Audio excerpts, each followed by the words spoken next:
Vizag steel ప్లాంట్కి సంబంధించి చూసుకుంటే సార్, మరలా స్టీల్ ప్లాంట్కి ఇప్పటివరకు గత కొన్ని రోజులుగా అక్కడ దీక్షలు, దానికి మద్దతుగా ర్యాలీలు జరుగుతూనే ఉన్నాయి. గత ప్రభుత్వంలో పవన్ కళ్యాణ్ గారు మద్దతు ప్రకటించారు.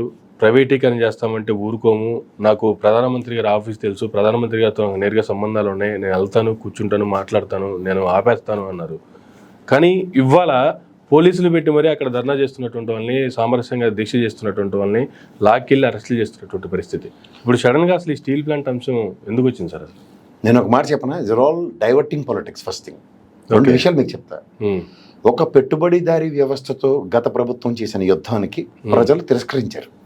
ఇప్పుడు మీకు the concept of NDA government ఏంటంటే, డిజిన్వెస్ట్మెంట్లో మొత్తం అంతా ప్రైవేట్ పరం చేసుకుంటూనే తిరుగుతున్నారు. ఆల్మోస్ట్ నేషనలైజ్డ్ ఉన్న వాటిలో 100 ఉన్నాయండి. బ్యాంకులు కానీ, లేదంటే ఎల్ఐసి లాంటివి కానీ, లేకపోతే ఇలాంటి ఉక్కు కర్మాగారాలు కానీ, లేకపోతే విద్యుత్ సోదాలు కానీ, ఇలాంటివన్నీ. ఫర్ యువర్ ఇన్ఫర్మేషన్, ఇది ఆల్రెడీ ఇన్ 100 లిస్ట్లో ఉంది. ఎవడు ప్రభుత్వం వాడాలి, కరెంట్ పాస్ ఆటల్లో దాటుకుంటూ వస్తున్నారు. The success stories and narrations are nothing but దాటేసాం అని చెప్పుకోవడం. But unfortunately what is happening అన్నది చూసుకుంటే, వీళ్ళు ఏమీ చెయ్యట్లేదు. కేంద్ర ప్రభుత్వ ఆధీనంలో జస్ట్ మనం చూడండి, తోలుబొమ్మలు అట్లా ఆడిస్తుంటే వాళ్ళు అలా ఆడుతూ ఉంటారు.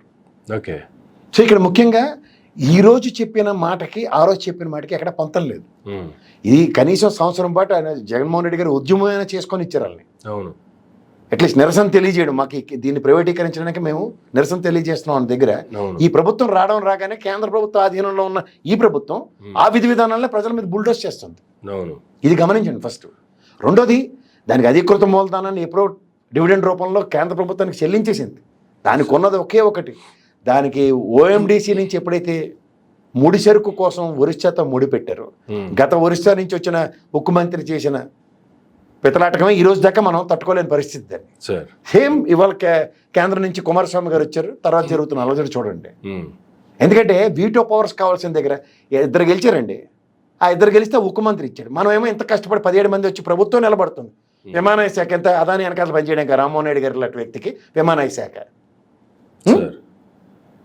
అండ్ ఇక్కడ మిగిలింది ఏముంది? ఆ పెమ్మసాని గారికి చిన్న పోస్ట్ ఒకటి ఇచ్చారు, చిన్న మంత్రిత్వ శాఖ. వీటితో ఏమరుగుతుందండి? మన విధానాలను ఎలా బుల్డోస్ చేసి మన ఎత్తికెడుతున్నారో చూడండి. ఆయన ఆరోగ్యశ్రీ మీద ఏం ఆడారు ఫస్ట్ రాగానే పెమ్మసాని గారు, ఈయన చూశారు కదా ఇప్పుడు.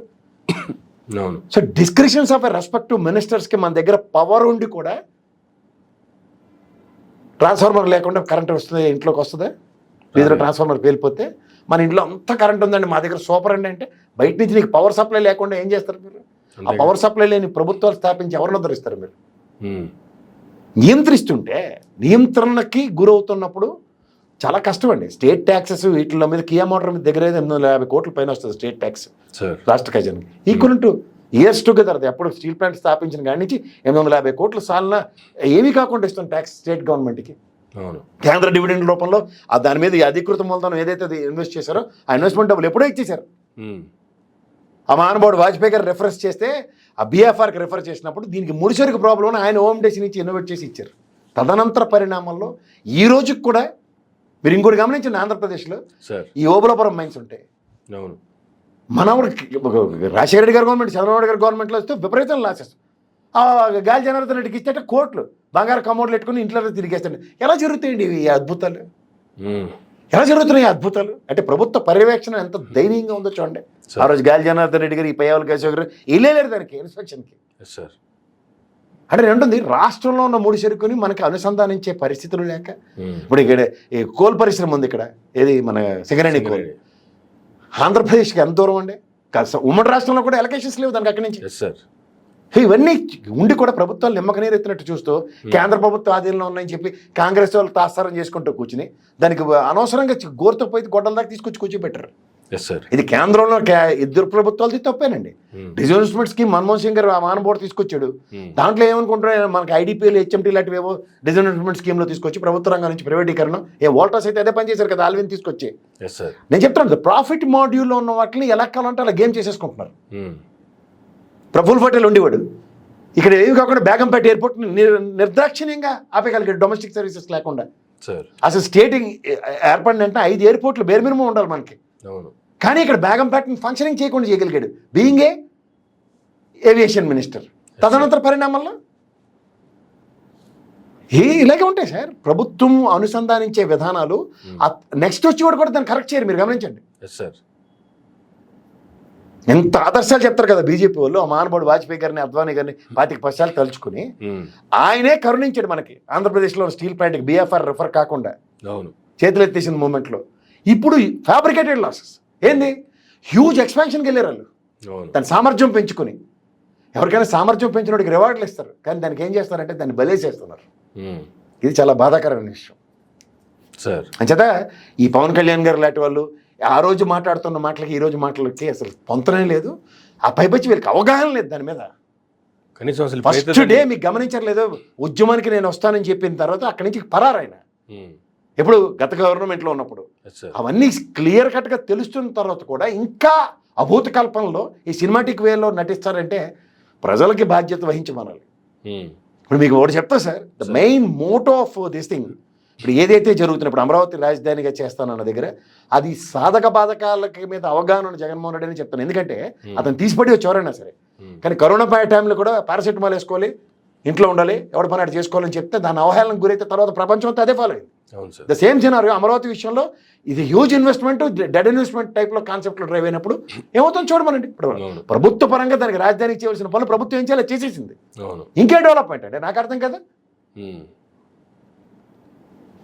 ఫంక్షనింగ్స్ అక్కడే జరుగుతున్నాయి కదా, కోర్టు కానీ లేదంటే సెక్రటరియట్ కానీ అని. అదే అమరావతి రాజధాని అంటే అయిపోయింది. ఎవడోడో టార్గెట్లు పెట్టుకుని ఎవడోడో పనులు చేస్తా ఉంటే ఎక్కడ అవుతాయి సార్ అవి? మనం ఏమైనా ఆర్థిక స్వావలంబన ఉన్న రాష్ట్రమా? బిక్కులు ఆడుకొని తిరుగుతున్నాం మనం. ఇవన్నీ ముడిపెట్టి చూస్తానండి ఏది చెప్పాలో మంచి. అది చూడండి, బ్రహ్మం గారు ఎప్పుడు కాలజ్ఞానం చెప్పినట్టు జగన్మోహన్ రెడ్డి ముందే అన్ని చెప్తున్నట్టు దానికి తగ్గట్టుగా అవే జరుగుతున్నాయి. చూసుకోమనండి కావాలంటే. ఏ పెట్టుబడిదారీ వ్యవస్థతో పోరాడుతున్నామో మనం మొత్తుకున్న ఆయన అవుట్కమ్ అదే అవుతుంది. చూసుకోండి, బిలో పవర్టీలో ఉన్నోడి వాళ్ళకి తుఫాను బాధితుల కింద ఎలా మిగిలి ఉన్నారో చూడండి. ఎలక్షన్స్ బిఫోర్ ఎలక్షన్స్ కూడా వైజాగ్లో పర్యటిస్తున్నప్పుడు ఆయన అదే మాట చెప్పారు సార్. ఇంతకాలం నేను ఉండి ఆపాను కాబట్టి ఆగింది, పొరపాటున రేపు గవర్నమెంట్ మారింది అంటే ప్రైవేటీకరణ ఆగదు, కంపల్సరీ చేసేస్తారని కామెంటే చేశారు ఆయన కూడా. అదే జరుగుతుంది. నేను అదే చెప్తున్నాను కదా, ఏది ముందు చెప్పాడో అది నెత్తికి వస్తుంది ప్రతిసారి. We have to live with it అన్నాడు. కరోనాతో అలాగే చచ్చాం మనం 2 ఏళ్ళ పాటు, 3 ఏళ్ళ పాటు. Same it's happening. తప్పులు ఏవి జరగబోతున్నాయో కొంతమంది ఆలోచించి మాట్లాడతారండి. ఒక స్థాయి ముఖ్యమంత్రి స్థాయికి వస్తే ఎవడో ఎదగరు. చంద్రబాబు గారు కూడా అంత స్థాయి ఉన్న మనిషి. ఎందుకంటే ప్రీ ఆక్యుపైడ్ మైండ్. నేను మొత్తుకుంటుంది అదే, ఆయన బుర్రంతా అమరావతితో ఆక్యుపై ఉంది. ఒక్కసారి if you can get rid of that Amaravati అన్నది ఒకసారి బుర్రలోంచి ఆయన తీయగలిగితే ఈ will definitely do different wonders. అంత స్థాయికి వస్తేనే ఎదగరు ఎవరు పడితే వాళ్ళు. కానీ ఇక్కడ స్టీల్ ప్లాంట్ చుట్టూ తిరుగుతున్న దాంట్లో కూడా వేరీస్ పవన్ కళ్యాణ్, వేరీస్ ఈలేట్ చేస్తారండి. మీరు భలే ఉంది, క్రికెట్ టీం తీసుకుని 11 మందిని సెలెక్ట్ చేసి లోపల ఆడడానికి పంపిస్తారు, 4 బెంచ్ మీద కూర్చోపెడతారు. ఈ 4 ఎందుకు వేయలేదని మ్యాచ్ ఓడిపోయిన తర్వాత మాట్లాడుతున్న మాటలలాగా ఉన్నాయి.